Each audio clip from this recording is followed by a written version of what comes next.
You are living your life on a leash, but the collar is invisible, and the handlers are everyone you have ever met.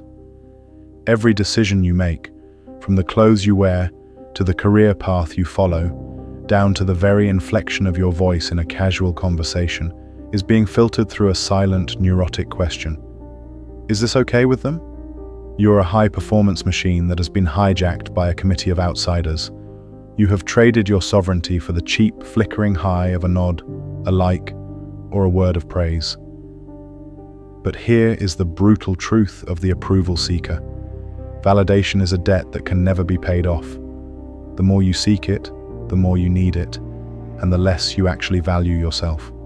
You have become a social chameleon, so busy blending into the expectations of others that you have forgotten the color of your own soul. You feel hollow because you are an empty vessel waiting for others to pour their opinions into you. Think about the sheer grinding exhaustion of this existence. You are constantly scanning the room for micro-expressions of judgment. You are a professional people pleaser. But the person you are neglecting most is yourself. This is the approval trap. The belief that if you can just make everyone else happy with you, you will finally feel enough. But enough is an internal state, not a social consensus. By seeking approval, you are handing the remote control of your emotions to people who are mostly preoccupied with their own insecurities. You are a prisoner in a cell where the door is wide open, but you are too afraid of the disapproval of the guards to walk out. It is time to stop being a candidate for the world's affection and start being the sovereign of your own life. This journey is about the radical reclamation of your own standards. We are going to dismantle the myth of the audience and show you how to build a confidence that is self-sourced, a power that doesn't flicker when the room goes quiet or when the critics start to whisper. You are going to learn how to tolerate the heat of being disliked and how to find the stillness that exists when you finally stop asking for permission to be who you are. The leash is about to snap, like you are moving from a state of social performance to a state of authentic presence. You are about to discover that the most dangerous person in any room is the one who doesn't need anything from anyone in it. You are stepping out of the theater and into the sun. Chapter 1. The biology of the pack. You are not weak for seeking approval.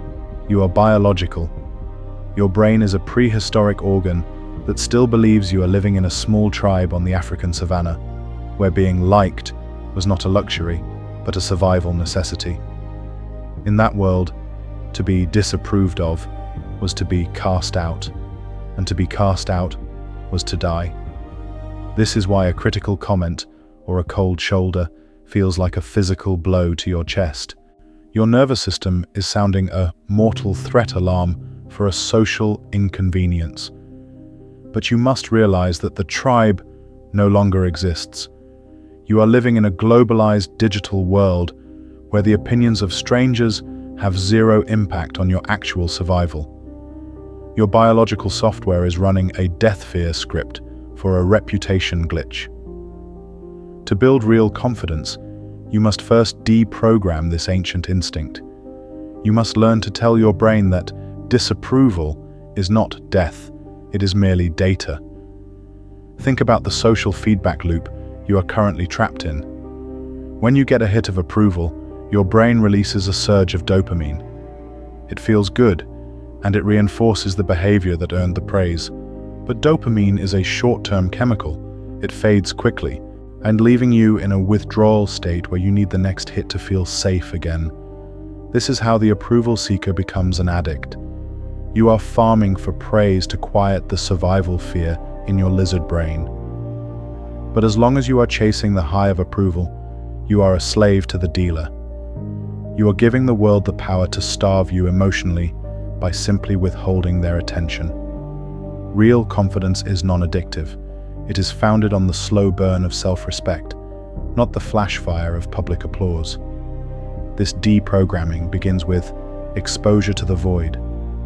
You must learn to sit in the discomfort of being misunderstood or unliked without rushing to fix it. Most approval seekers have a compulsive need to clarify, to explain, and to justify themselves the moment they sense a social friction. You must learn to let it sit. When someone has a negative opinion of you, let them keep it.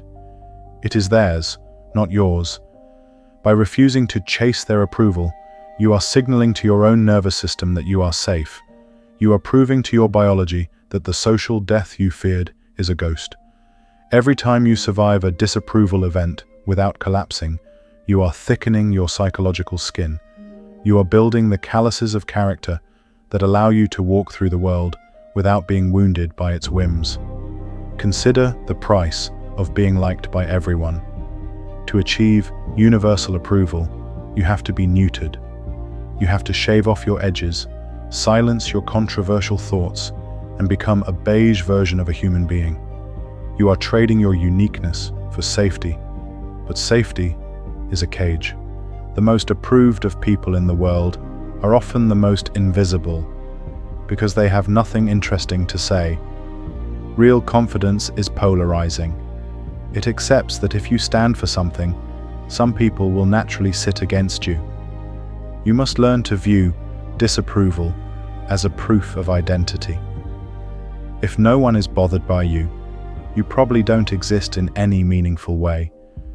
Your haters are the unintended quality control for your authenticity.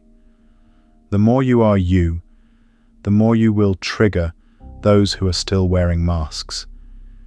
You must also recognize the transparency of your own neediness. When you seek approval, you radiate a frequency of lack. People can sense it. It makes you appear heavy and unreliable. Paradoxically, the more you want their approval, the less they value yours. But when you stop seeking it, when you become internally referenced, you radiate a frequency of power. People are naturally drawn to those who don't need them. By quitting the hunt for validation, you become the prize. You are no longer asking for a seat at the table. You are the one who built the table. This is the flip of social dynamics. The world only respects those who are willing to be disrespected by the world. Start practicing micro-rejections.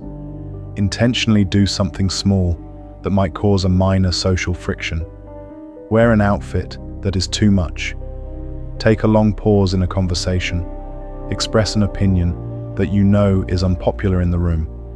Notice the surge of the survival fear in your chest. Breathe through it. Observe that nothing happens. You are still breathing. You are still alive. You are still you. Like you are starving the addiction to approval and feeding the muscle of sovereignty. You are teaching your ancient brain that the pack is an illusion. You are the lone wolf who has discovered that the wilderness is actually a garden. The biology of the pack is a prison that you have outgrown. You are no longer a child looking for a parent's nod. You are an adult standing on the solid ground of your own values. Real confidence is the quietness that comes when you finally stop trying to be the favorite and start being the faithful to your own path, your own voice, and your own truth. The world's opinion is just background noise in the symphony of your existence. Turn the volume down. The only approval you will ever need is already waiting for you in the mirror. In Chapter 2, The Hallucination of the Audience, you are walking through your day as if you are being filmed for a documentary that no one is actually watching. This is the spotlight effect, the psychological glitch that convinces you that every stranger on the street is cataloging your flaws. Every colleague is dissecting your emails for hidden weakness, and every friend is privately judging your life choices. This perceived audience is the primary architect of your approval-seeking behavior. You are performing for a jury that hasn't been summoned. You are censoring your brilliance and polishing your edges to appease a collective mind that is in reality almost entirely indifferent to your existence. To build real confidence, you must shatter the hallucination of the audience. You must realize that most people are not looking at you. They are too busy staring at their own reflections, wondering if you are judging them. Think about the sheer narcissism of your anxiety. When you worry about what they think, you are assuming that you are the protagonist in everyone else's story. But in the theatre of the world, everyone is their own lead actor, and you are merely a background extra in their private drama. That person who gave you a weird look in the hallway wasn't thinking about your social standing. They were likely thinking about their mounting debt, their failing relationship, or what they're having for dinner.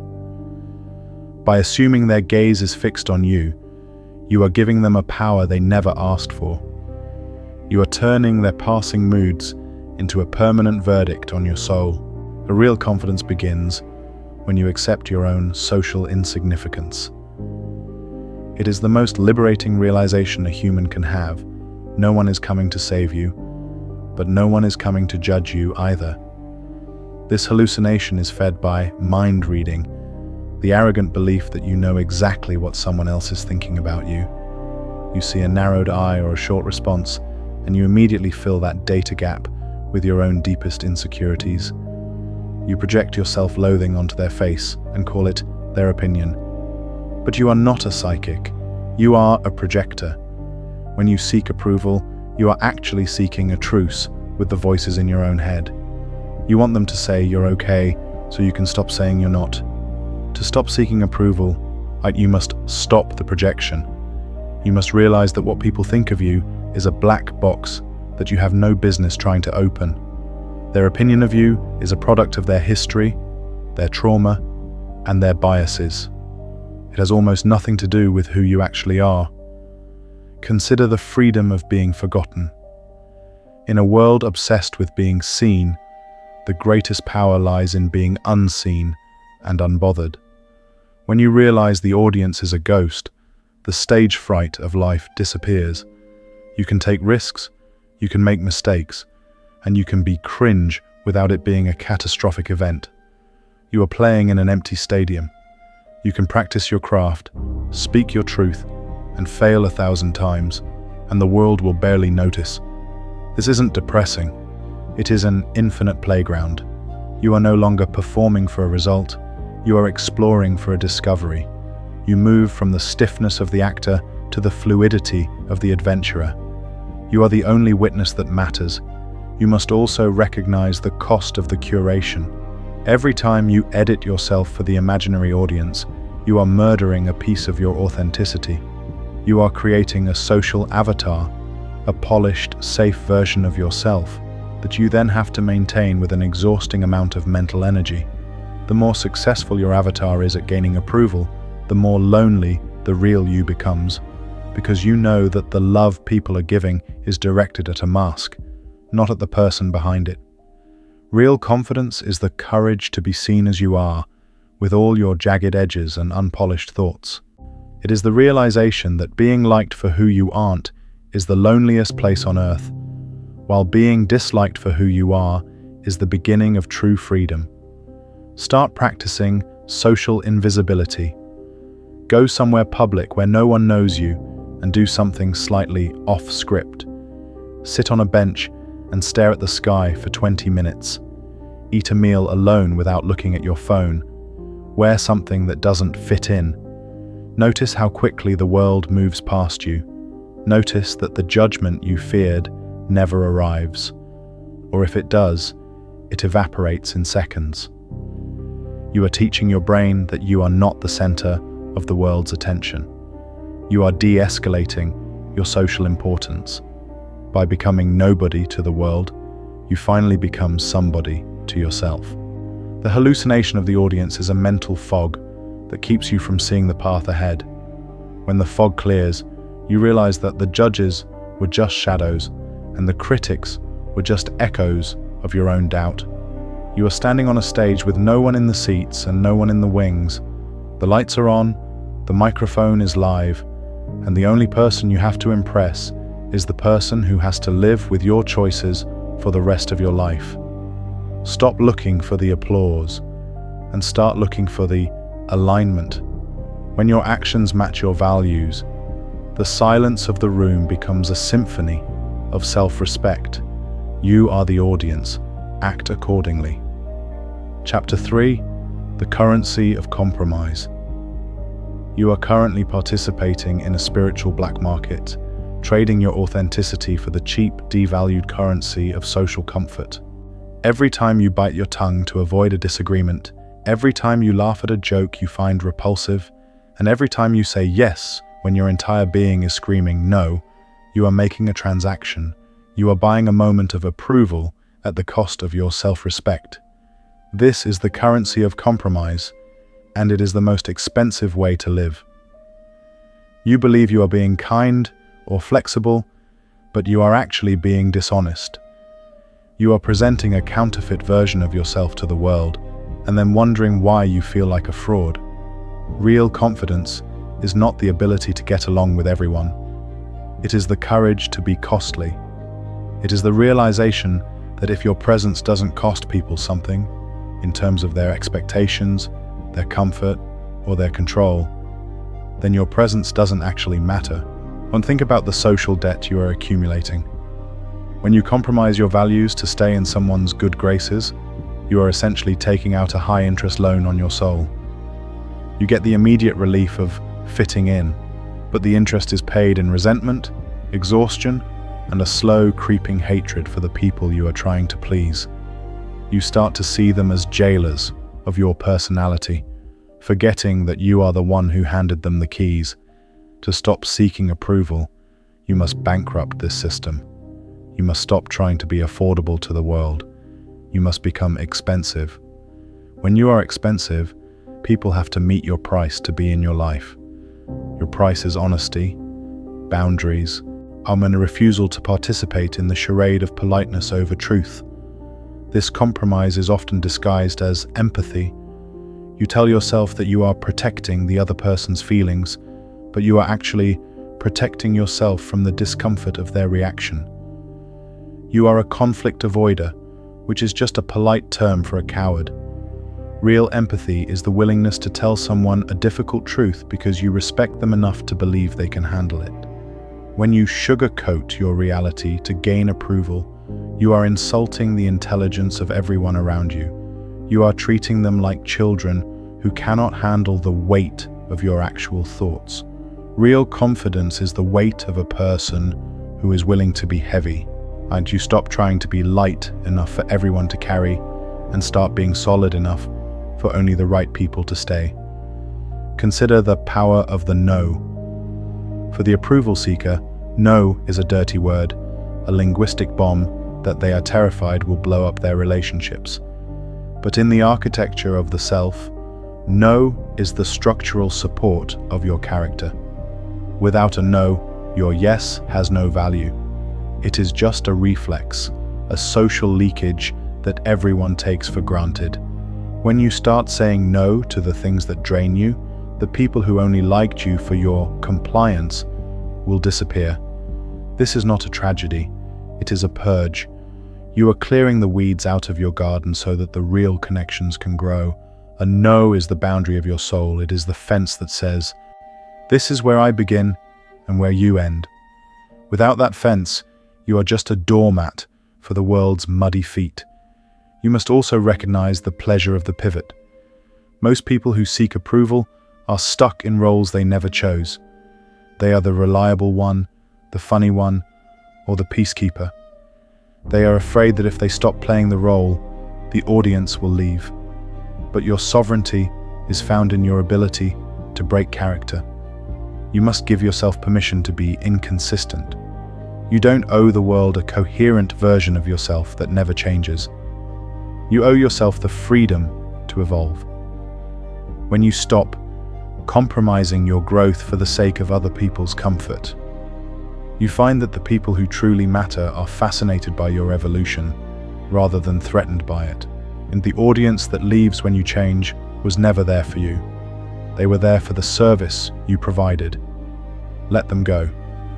Start practicing radical honesty in small, low-stakes moments. When someone asks for your opinion on a movie you hated, don't say, "It was okay." Say, "I thought it was a waste of time." When you are invited to an event you don't want to attend, don't make up an excuse. Say, "I'm not feeling up for it, but thanks for asking." Notice the spike of anxiety that follows.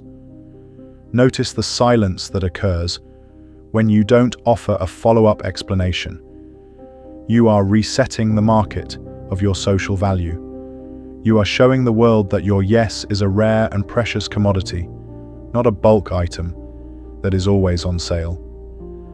You are moving from a discount version of yourself to a premium one. The currency of compromise is inflated. It buys you a hollow kind of love that disappears the moment you stop paying the price. Real confidence is the gold standard of self-respect. It doesn't fluctuate based on the social market. It is a fixed asset that stays with you even when the world turns cold. Stop trying to buy your way into the hearts of others with the scraps of your authenticity. You are far too valuable to be cheap. Stand in your truth, set your price, and let the world decide if it can afford you. You will find that the people who stay are the only ones who were ever worth your time. Chapter 4. The Mirror of Resentment. You are currently mistaking your compliance for virtue, but if you look closely into the private corners of your mind, you will find a growing, toxic weed: resentment. And this is the hidden tax of approval seeking. Every time you abandon your own needs to secure a smile from someone else, you aren't actually giving a gift. You are creating a silent contract that the other person never signed. You expect them to realize your sacrifice, to appreciate your flexibility, and to eventually reciprocate by prioritizing you in return. When they inevitably fail to meet these unstated expectations because they are busy living their own lives, you feel a surge of bitter indignation. You think, after everything I've done for them, or why am I the only one who cares? This resentment is the ultimate proof that your kindness is a transaction, a desperate attempt to buy a sense of worth that you refuse to give yourself. Think about the martyr complex you have cultivated. You wear your exhaustion like a badge of honor, secretly relishing the role of the selfless one who always puts others first. But this martyrdom is a form of manipulation. You're using your niceness as a shield to avoid the vulnerability of being truly known. As long as you are playing the role of the helper, you don't have to face the terrifying possibility that people might not like the real you, the one who is tired, angry, or ambitious. You are smothering your relationships with a false sweetness that prevents any genuine intimacy. Real confidence is the courage to be selfish. It is the realization that you cannot truly love or support anyone else until you have secured the boundaries of your own soul. You move from the resentful giver to the honest participant. This resentment is a leaking energy. People can feel the jagged edges of your bitterness even when you are smiling and saying yes.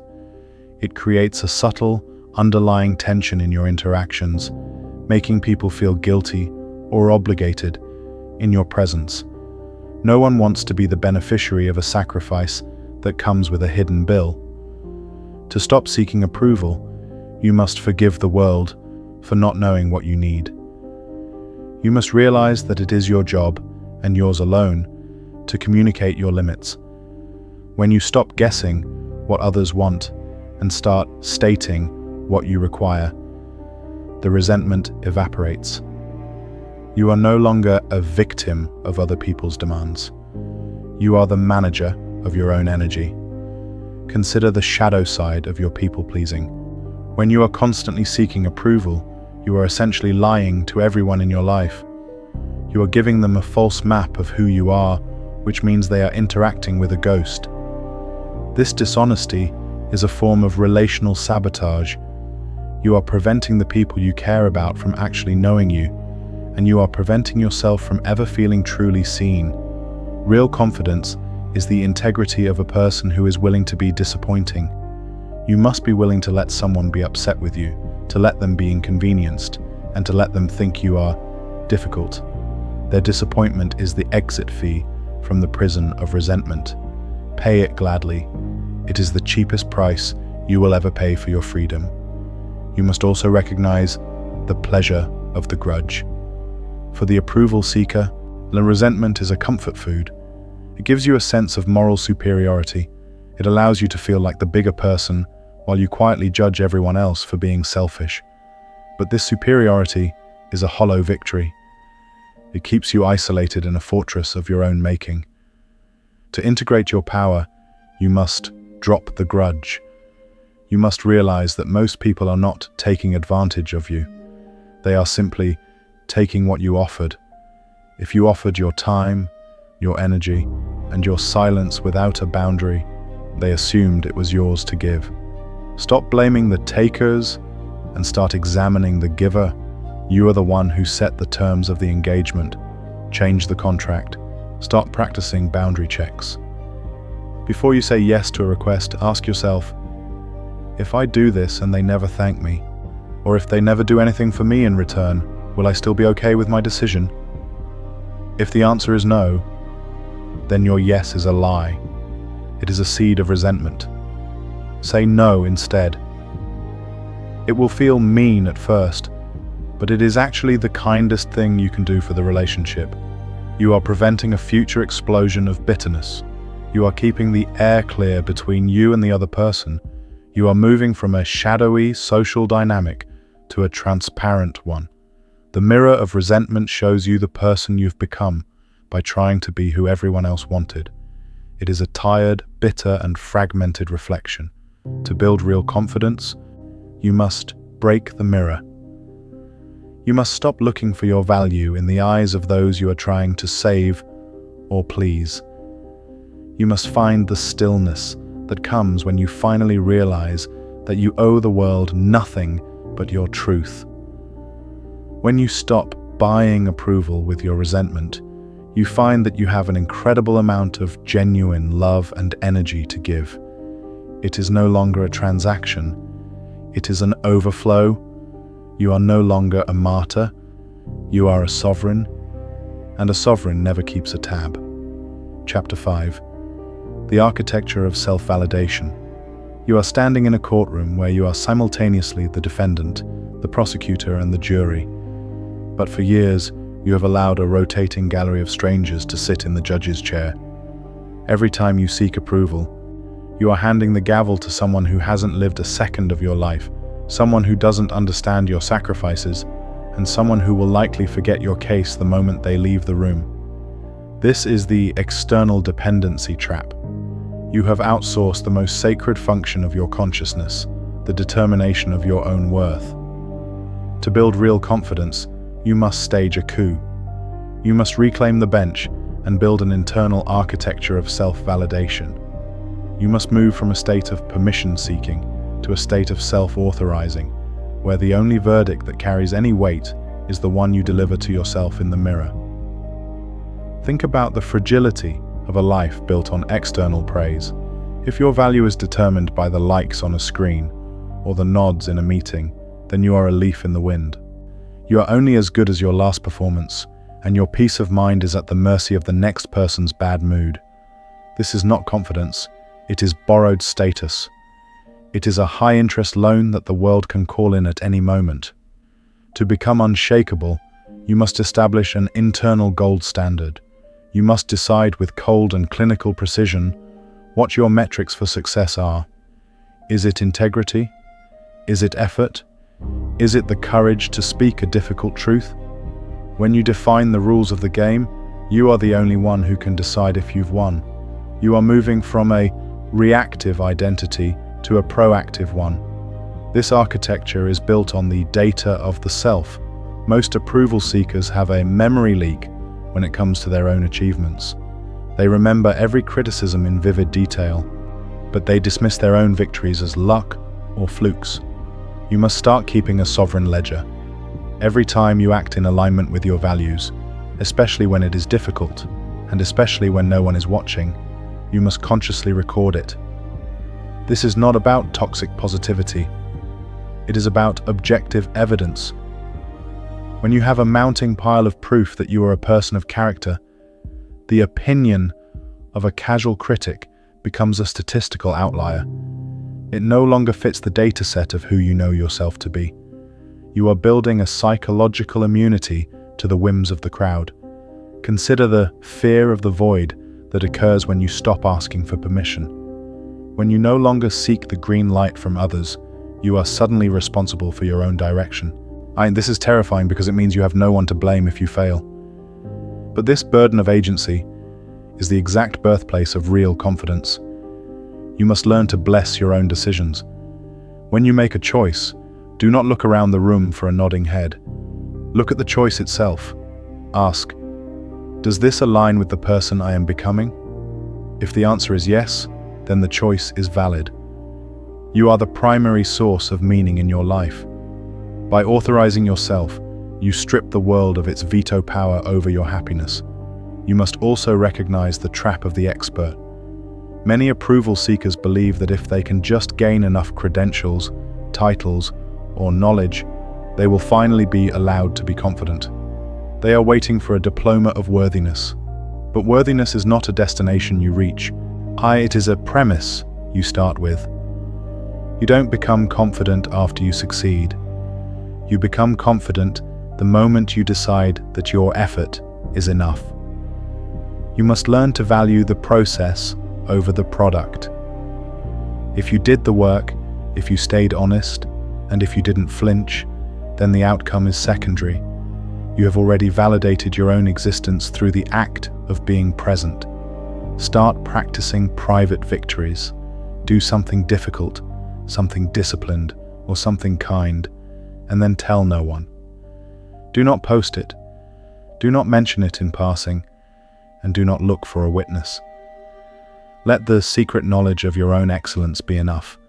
This withholding of information is a powerful exercise in self-validation. It proves to your brain that you don't need a witness to be real. You are building an internal reservoir of strength that the world cannot tap into or drain. You are becoming a closed loop of self-respect. The architecture of self-validation is the skeleton of your character.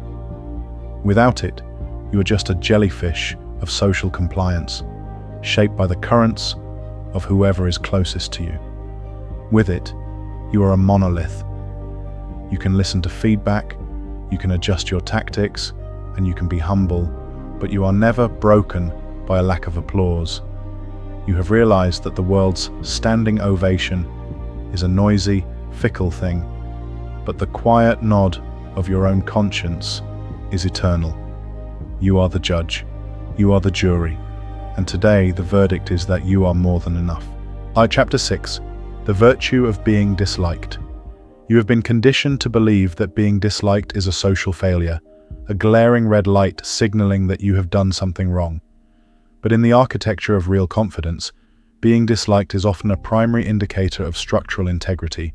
If you go through your life without ever causing a ripple of friction, without ever triggering a frown of disapproval, or without ever being the subject of someone's casual resentment, it is not because you are a saint, it is because you are a ghost. You have made yourself so small, so transparent, and so agreeable that there is nothing for the world to catch its teeth on. To stop seeking approval, you must embrace the virtue of being disliked. You must realize that disapproval is the tax you pay for having a distinct identity, and it is the proof that you have a shape. Think about the physics of character. Anything with mass creates displacement.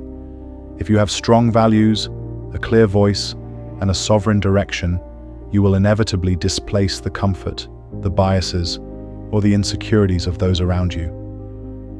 This displacement is what people call dislike. When you stop seeking approval, you aren't trying to be mean or confrontational. You are simply refusing to collapse your mass to make room for everyone else's expectations. This is the heavy version of confidence. You accept that you are an obstacle to someone else's preference, and you remain an obstacle anyway. You move from a state of fluid compliance to a state of solid presence. You are no longer a liquid taking the shape of the jar. You are the stone that breaks it.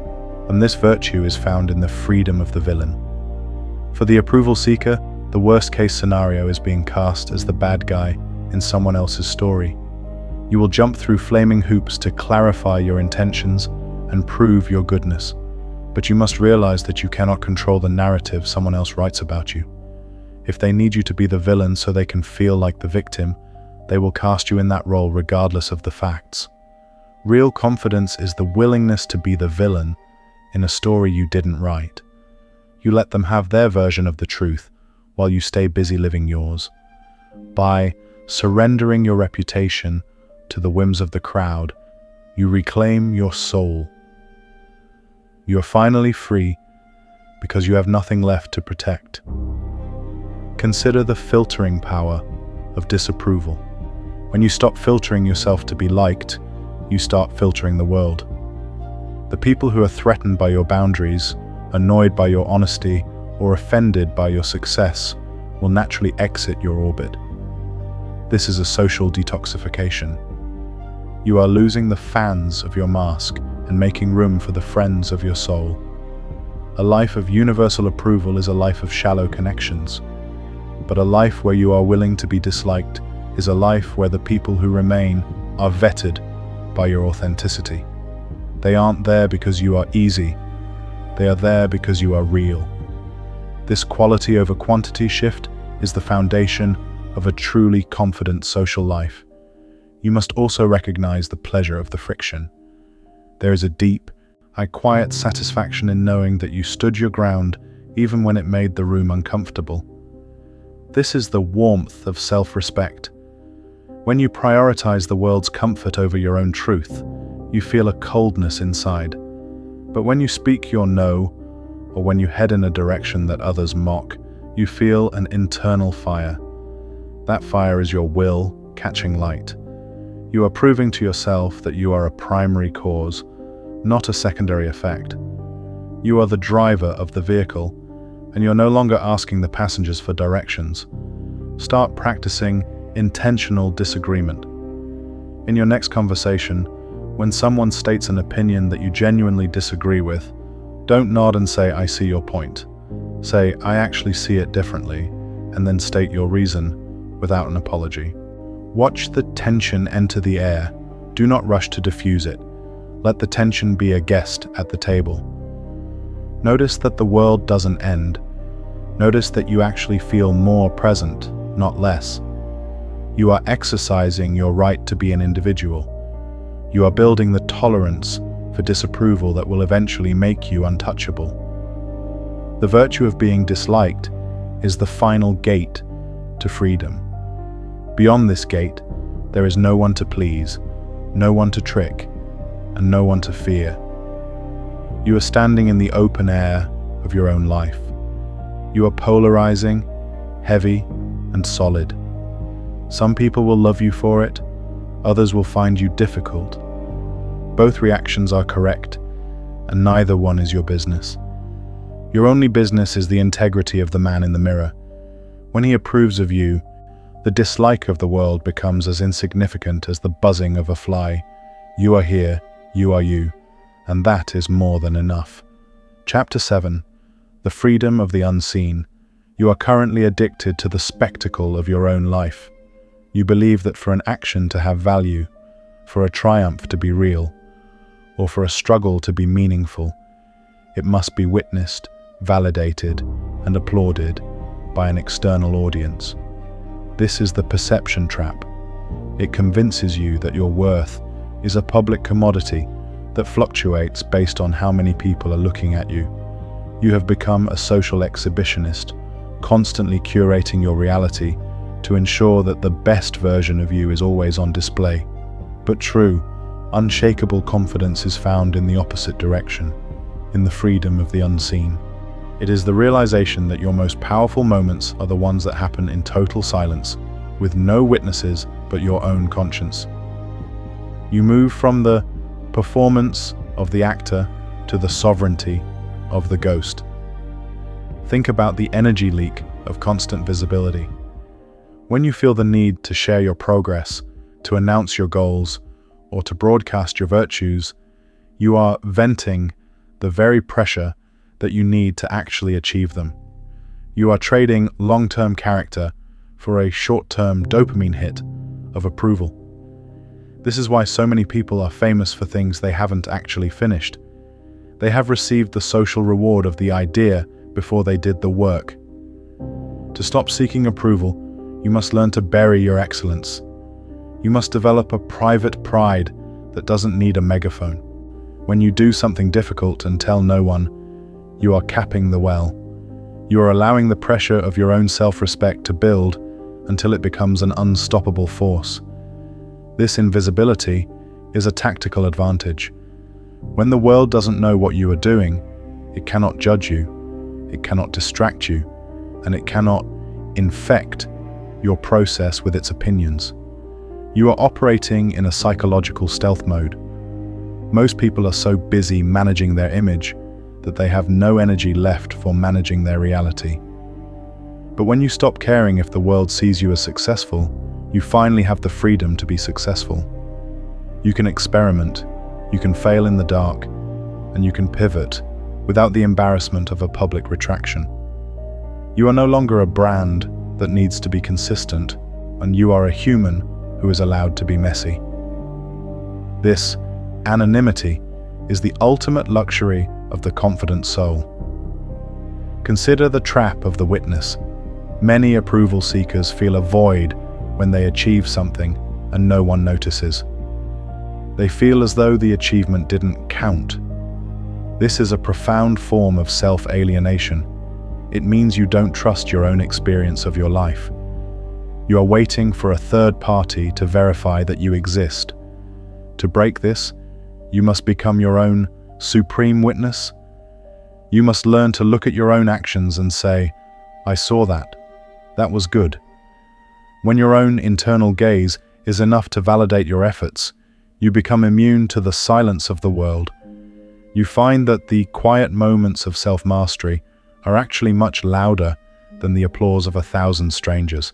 Or you must also recognize the purity of the hidden act.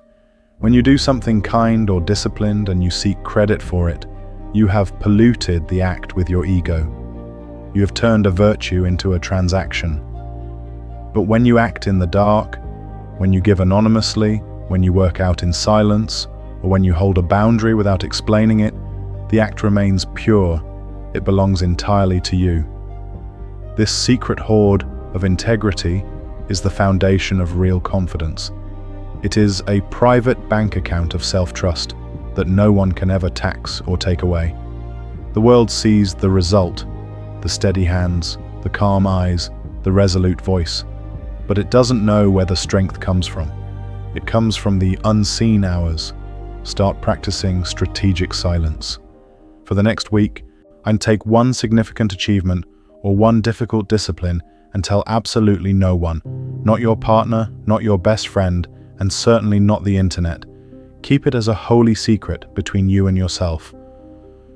Notice the urge to tell someone, the physical itch to get that hit of approval. Watch that urge and then let it pass. Feel the weight of the secret building up inside you. You are integrating your power. You are proving that your value is not a broadcast. It is an internal state. You are becoming solid in the shadows. The freedom of the unseen is the realization that the spotlight of the world is actually a blindfold. It prevents you from seeing your own depth. When you step out of the light and into the productive darkness of your own life, you finally see who you are. You are not a content creator for the world's entertainment. You are the architect of your own destiny. You don't need the world to see your confidence. You need the world to feel your presence. And your presence is never stronger than when it is rooted in the silence of a man who knows exactly who he is, even when no one is looking. Chapter 8. The Sovereignty of the No. You have been trained to view the word no as a social transgression, a sharp, jagged stone that disrupts the smooth surface of a conversation. From childhood, you were taught that yes is the lubricant of a successful life, the magic word that opens doors and earns the affection of the tribe. But as an adult seeking real confidence, you must realize that a yes without the power of a no behind it is mathematically worthless. Like, if you cannot say no to the demands, expectations, and energy vampires of the world, then your yes is not a choice. It is a reflex. It is a biological leak. To stop seeking approval, You must master the sovereignty of the no. You must realize that every time you say no to the world, you are saying a profound, life-affirming yes to yourself. Think about the social compliance you currently mistake for kindness. When you agree to a project you don't have time for, or a social outing that drains your soul, you aren't being generous, you are being dishonest. You are presenting a false version of your capacity to the world, and you are eventually going to pay for that lie with resentment and burnout. A no is the only thing that creates a boundary between your identity and the chaos of the environment. Without it, you are not a person. You are a public utility. You are a road that everyone walks on, and you are wondering why you feel trampled. Real confidence is the structural integrity of a person who has built a fence around their time, their energy, and their values. This no is not an attack. It is a definition. When you say no to something that doesn't align with your path, you are defining the shape of your soul. You are telling the world, this is where I end, and the rest of the universe begins. Approval seekers are terrified of this definition because they fear that if they show their true shape, some people won't like it, and they are right. Some people, specifically those who benefited from your lack of boundaries, will be deeply offended by your no. They will call you selfish, difficult, or changed. You must learn to wear these labels as medals of honor. If you aren't disappointing the people who want to use you, then you aren't living your own life. Consider the fear of the vacuum that follows a no. Most people feel a desperate need to justify their refusal. They offer a long list of excuses, apologies, and alternative arrangements, trying to soften the blow of their boundary. This is a leak of your power. When you explain your no, you are essentially asking for permission to refuse. You are handing the gavel back to the other person and asking them to validate your reasons. A sovereign no is a complete sentence. It requires no footnotes. I can't make it, or that doesn't work for me, is the full extent of your obligation. By refusing to explain, you are demonstrating that your time and energy are yours by right, not by social consensus. You must also recognize the pleasure of the refusal. There is a deep grounding strength that comes from looking at a popular expectation and simply choosing not to participate. This is the nonconformist muscle of the confident self. Every time you say no to a social trend, a gossip session, or a performative virtue, you are reclaiming a piece of your consciousness. You are proving to yourself that you are not a social mirror that reflects whatever is placed in front of it. You are an independent variable. Your no is the anchor that keeps you from being swept away by the current of everyone else's yes. Start practicing the sovereign no in low-stakes environments. When a telemarketer calls, don't try to be polite or make up an excuse. Say no, I'm not interested, and hang up. When a coworker asks for a quick favor that will derail your deep work, say I can't do that right now, and return to your task. Notice the spike of guilt that hits your chest. Notice the urge to apologize. Let the guilt sit there. Do not fix it. You are rewiring your brain to understand that your boundaries are more important than the temporary comfort of others. You are building the shield of your character. And the sovereignty of the no is the realization that your life is a limited resource. You only have a finite amount of heartbeats, a finite amount of focus, and a finite amount of love to give. If you give them away to everyone who asks, you will have nothing left for the things that truly matter. A no is the gatekeeper of your destiny. It ensures that your yes is reserved for the people, the projects, and the passions that actually deserve it. Stop being a free-for-all and start being a sanctuary. The world will learn to respect your no the moment you start to respect it yourself. Chapter 9. The alibi of the victim. You are currently nursing a secret, comforting lie that the reason you seek approval is because of them. You blame your parents for their high expectations. your boss for their demanding nature, into your partner for their subtle judgments. You have constructed an elaborate alibi that casts you as the victim of a world that won't let you be confident. But here is the cold, hard truth of the sovereign self. No one can make you feel inferior without your consent. And no one can demand your approval without you first offering it up for sale. Your approval seeking is not a response to the world. It is an escape from the responsibility of your own power. You are using the expectations of others as a convenient shield to avoid the terrifying reality that you are the only person who can define your worth. To build real confidence, you must burn the alibi. You must move from the victim of the room to the author of the atmosphere. Think about the utility of your victimhood. As long as you are trying to please someone else, you have a built-in excuse for your own mediocrity. If you fail, you can say it's because you were distracted by their demands. If you are unhappy, you can say it's because they didn't support you. This is the cowardice of compliance. You are trading your freedom for a blame-ready existence. But real confidence is the weight of the blame. It is the willingness to stand in the center of your life and say, everything here, the successes, the failures, and the current level of my self-respect, is my own creation. When you stop blaming the world for your neediness, you finally gain the power to end it. You are no longer a reaction, you are a cause. This burning of the alibi requires a radical self-audit. You must look at the people you are trying to please and ask yourself, what am I getting out of this exchange? Usually, the answer is safety. You are buying a temporary reprieve from the anxiety of being alone with your own judgment. You are using their nod as a psychological painkiller. But painkillers don't heal the wound, they just mask the infection. Your addiction to their opinion is a way to avoid the work of liking yourself. Real confidence is the labor of self-respect.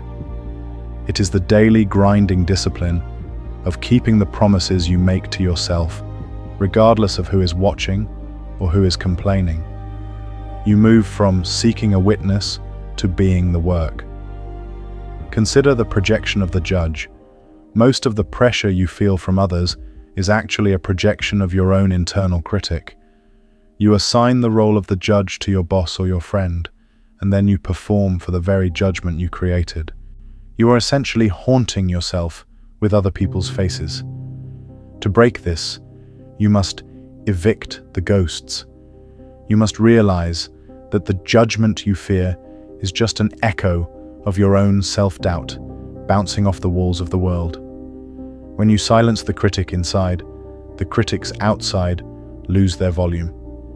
They haven't changed, but your receiver has.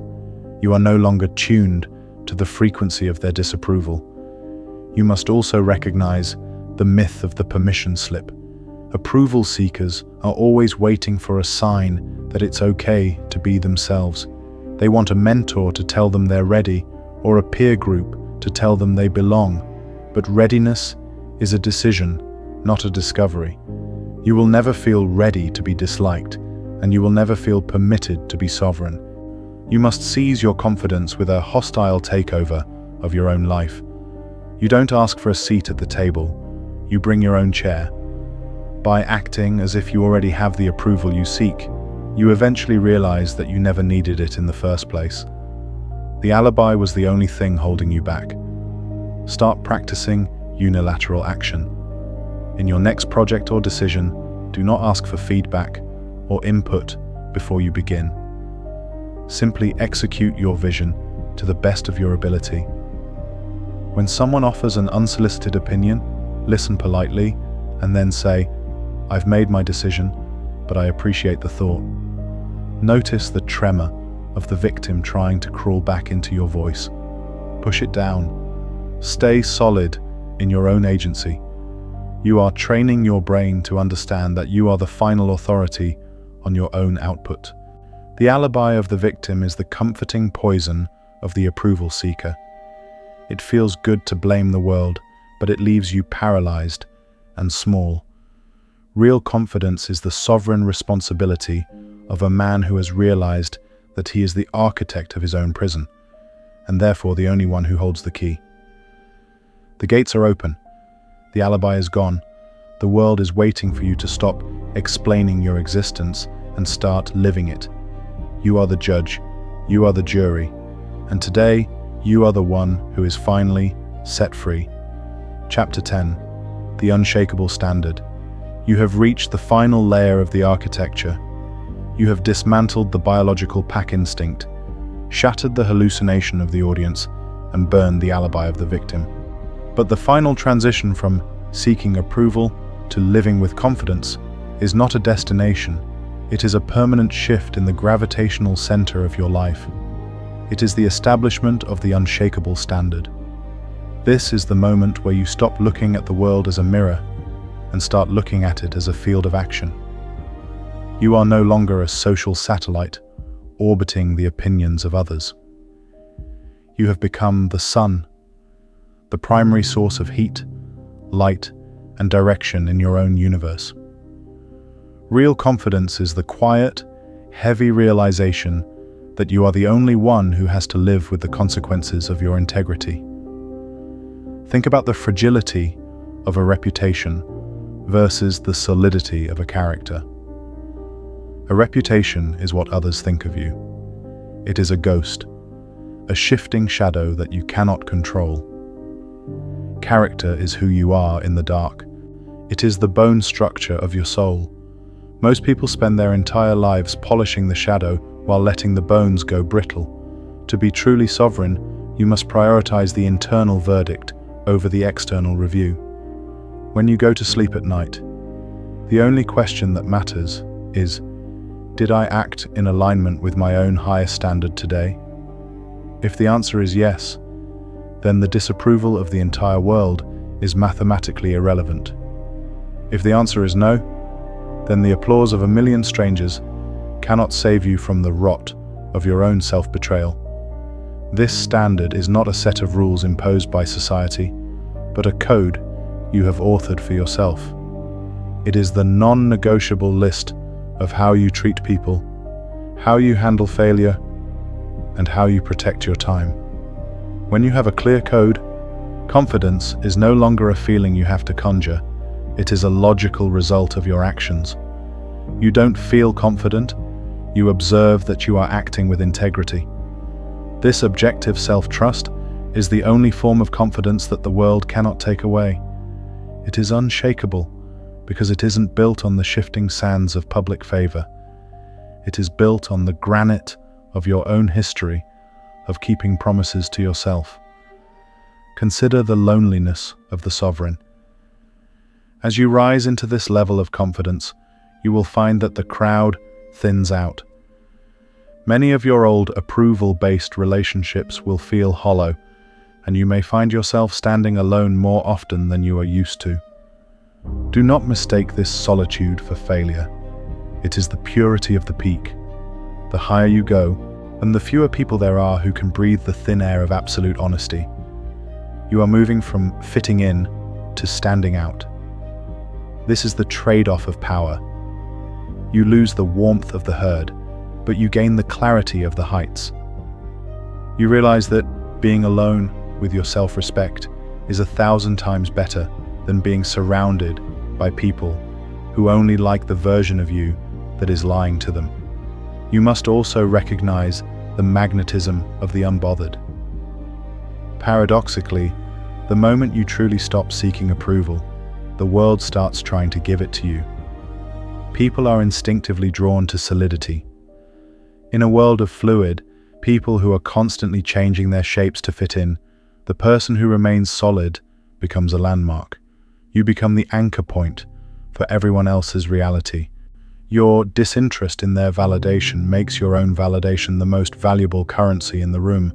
By not needing them, you become the one they want to impress. But because you have built the unshakable standard, you no longer need their attention to feel real. You have become a closed-loop system of power. This integration is a daily maintenance. Every morning, you must recalibrate your internal compass. You must remind yourself of your code. You must look at the day ahead, the meetings, the conflicts, the social pressures, and decide that you will not leak your energy for the sake of a smile. You are not a candidate for their affection. You are the architect of your own legacy. When the world tries to pull you back into the approval trap, you must smile, take a sovereign breath, and stay heavy. You are the mountain, and the world's opinion is just the weather. The clouds may come, the rain may fall, but the mountain does not move. Start practicing radical self-witnessing. At the end of every day, perform a sovereign audit. Ask yourself, where did I compromise today? Where did I seek a nod instead of stating a truth? Where did I let the hallucination of the audience dictate my pace? Correct the errors in your mind. Recommit to the standard. Do not ask for forgiveness from the world. Give direction to yourself. You are the commander of your own soul, and a commander doesn't apologize for his orders. He simply ensures they are executed. The journey from approval seeker to sovereign self is the most difficult and rewarding transition a human can make. It is the death of the social avatar and the birth of the authentic man. You are now standing on the solid ground of your own values. You have the tools, you have the architecture, and you have the know. The world is no longer a judge you have to fear. It is a canvas you are here to paint. Stop looking for the permission slip. Stop looking for the applause. Look inside. The unshakable standard is already there, waiting for you to live up to it. You are enough. You are sovereign. You are free.